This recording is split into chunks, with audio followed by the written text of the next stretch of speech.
Let's jump right to today's health headlines.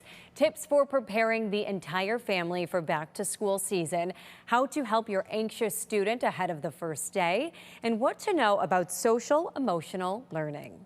Joining us live this morning is Dr. Jessica Hoffman, assistant professor at the Yale Child Studies Center and director of research for the Yale Center for Emotional Intelligence. Nice to see you again. Good morning. Good to see you. Thank you for having me. Of course. This is a busy time of year, obviously a lot going into that back to school planning. As we are shifting into that back to school season, how do you think families can work together emotionally to prepare for the big transition? That back to school transition is a really emotional one for a lot of students. I'm a mom of three as well, and I like to start by just asking my children, how are you feeling about going back? And then try to listen and be as non-judgmental and empathetic as I can. The goal is not going to be to try to fix those feelings or make sure that kids only feel pleasant feelings about returning, but to help them navigate their authentic emotional experience. So getting the feeling word is going to be really important. Are they feeling sad that summer is over? Are they feeling excited to see their friends? Are they feeling anxious about an upcoming unknown? And parents can also share how you're feeling about the return to school, because by modeling that we also have feelings about it, we're giving our kids permission to feel. And feeling is good. What is your advice for parents to help their anxious students get the best start to the school year? Yeah, anxiety is a common one. So, at the root of anxiety is uncertainty about the future. So, that's a completely normal feeling to have because you're about to go do something new, the first day of a new grade, possibly at a new school.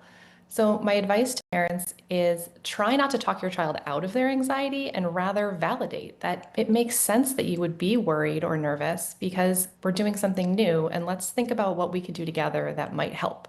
Some of my favorite strategies are to talk through with a student what exactly that first day is going to look like step by step to get rid of some of that unknown, or to plan ahead who's that trusted friend or trusted adult that you know you can go to. And a favorite for little ones is ready confetti, which is just a little pouch of confetti that you put under your pillow the night before something like preschool or kindergarten, first grade. A little magical thinking can go a long way. I think something to keep in mind as a parent is that avoidance only fuels anxiety.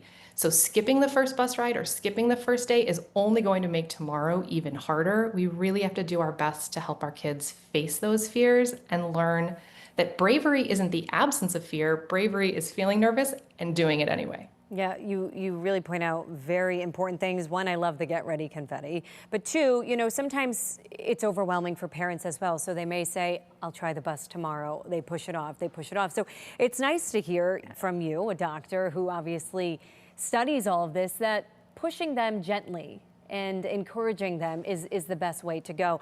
Now, we hear a lot about SEL, or social emotional learning, as part of a child's curriculum. What exactly is SEL and why is it important?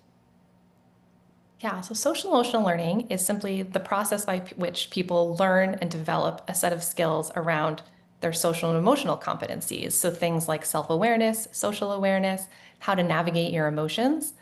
And social and emotional skills are important because they're how we learn to pay attention, to learn, to make good decisions, how to connect, make, and maintain friendships. So when schools teach children how to handle their emotions, they're giving them the tools they need for both their well-being and their academic achievement. At our Center for Emotional Intelligence, we focus specifically on helping kids build a set of skills that form the acronym RULER, which is recognizing emotions, understanding their causes, labeling your emotions with a nuanced vocabulary, being able to express your emotions in helpful and adaptive ways, and then being able to regulate your emotions effectively. Research at our center and across the world at this point has pretty definitively shown that schools that implement SEL see improved school climates, improved academic achievement, less bullying, and greater well-being for the students and the staff. Wow. Wonderful. Well, thank you so much, Dr. Hoffman, for joining us, and best of luck to you and your three children as you all prepare for this back to school time. Thank you. Thank you for having me. Of course.